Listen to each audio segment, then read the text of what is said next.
we got off to a good start, both ends of the floor. I think our starting group is getting more comfortable playing together on both ends of the floor, and we were ready to defend. I thought we were efficient offensively. I thought we had some really good transition decisions because we got a lot of stops there in the first half. And it was interesting to evaluate some other guys off the bench as we're trying to figure out, who complements the starters and what's the rotation, especially as we move to Orlando. What is it about Zach where you have a game like tonight, you've got the height advantage. Zach knows he could have a big day, but to go out there and have the yeah. Been really pleased with him, Tom. I think he's playing the way he's practiced, very consistent, not trying to do too much, not playing too fast. I think his teammates know when he gets good deep post position to hit him. I think he's made some really good reads overall in practice and in games on when to make his move and when to pass. He really is a heck of a passer. From the low post. And I think he's gotten better at making decisions of getting it out of there. How much better is he with his left hand, too? Yeah, he's come back with his left. He's finishing plays. He's confident. He's a senior. He's confident. He's been very mature about his preparation. I think all of those things, it's kind of a senior. You mentioned the lineup changes and the guys off the bench. Were there any of those guys that really stuck out? Yeah, Torres is on my mind as our first big guy sub as we head to Orlando. I think we really have to get him reps for the simple reason is he's extremely active, and that's no mystery. We saw it last year. I just think he's a guy when a Bonzi's out or a Zach's out, having him in there, I think I want to get him ready for that role. I think Matt are still our guys coming off, and Matt Farrell's dealing with a little bit of a hip flexor, so we hope we'll get him healthy by Wednesday. I thought Matt Ryan was very good today because he does stuff on the defensive end. His rotations, how he helps his teammates, how he talks, how he rebounds.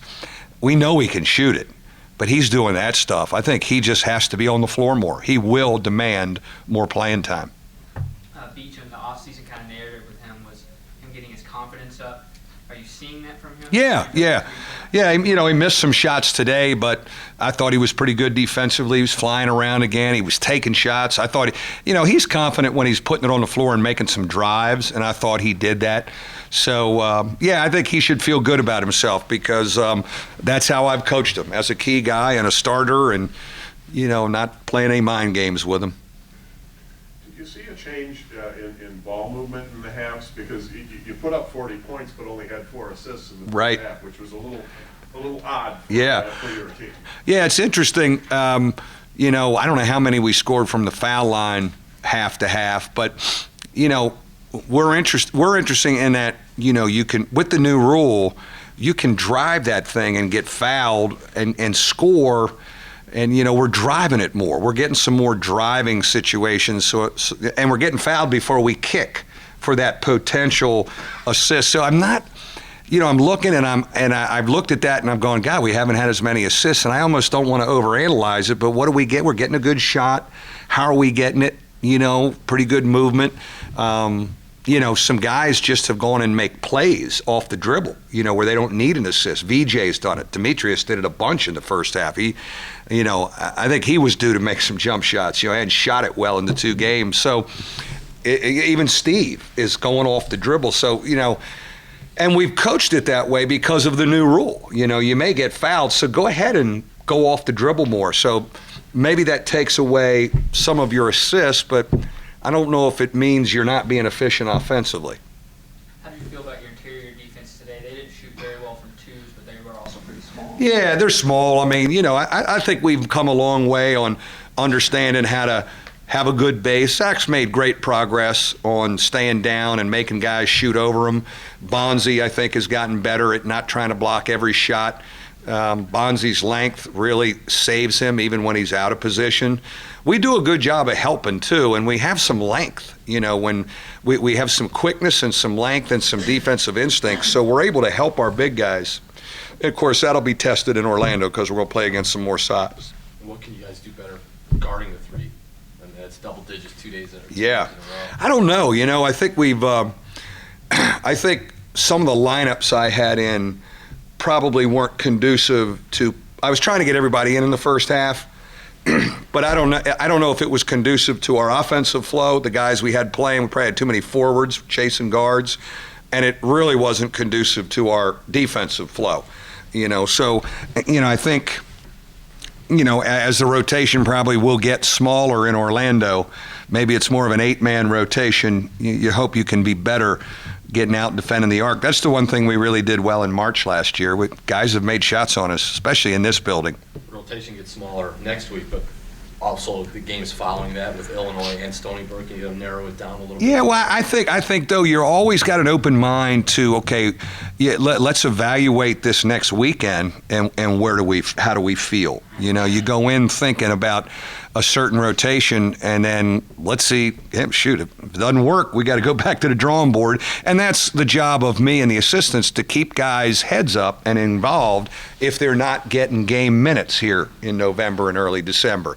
We can always point to Bonzie Colson's attitude to the rest of the team about how great a frame of mind he had, and he got his chance.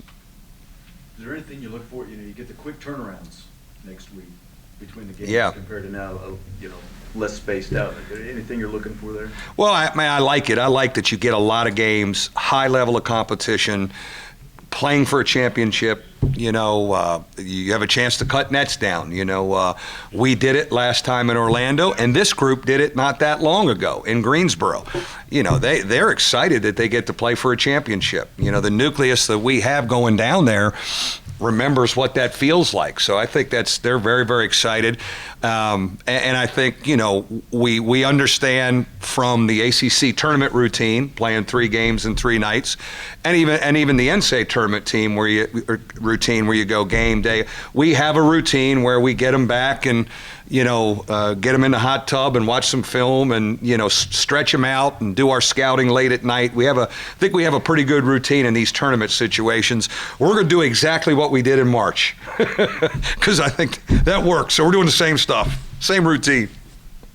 The reserves, that run where you're up 18 and you went deeper into the bench and they banged in those 3 threes, would you have liked to have seen maybe the reserve guys on the floor be better than what? Yes. Yeah, I got on them at halftime because they've been better in practice.